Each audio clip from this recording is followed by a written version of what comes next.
More on our top story now. French police made 8 arrests in a raid related to those attacks in Paris last Friday.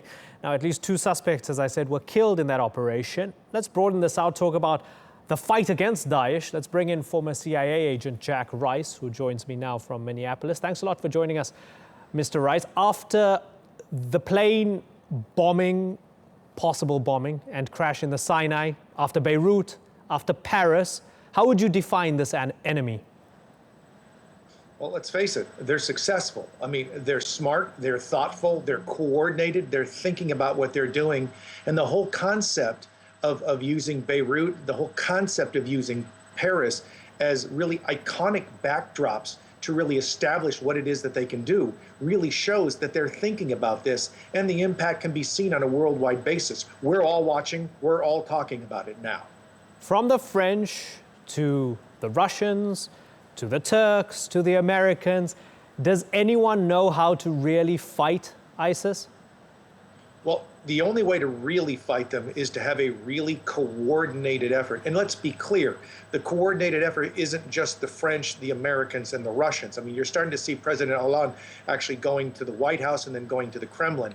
The real issue is pulling in all of the parties, pulling in the Turks, really. And I know the Turks are deeply in this because they're right there.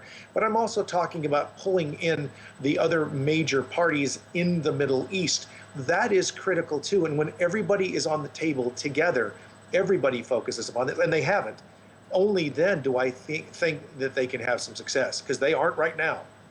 Given the nature of Daesh, is bombing Raqqa the answer? I mean, we heard from residents of Raqqa, some activists were saying that some of those buildings that were bombed were actually empty. They were abandoned posts.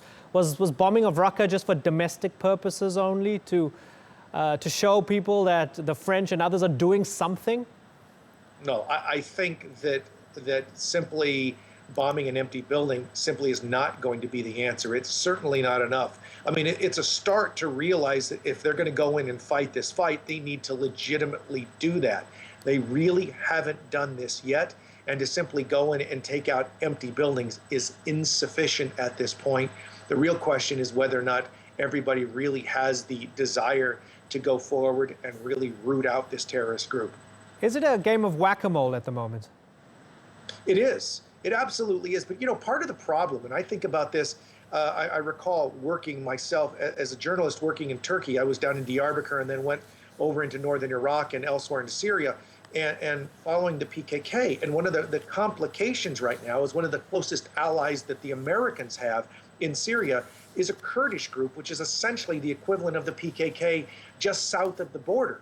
And the question becomes, how is it that that's the Americans' closest ally on one side and their terrorist groups on the other?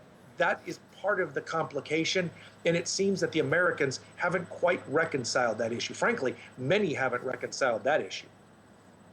All right, Mr. Rice, thanks a lot for joining us. It was interesting hearing your thoughts. Thanks for giving us the opportunity to pick your brain.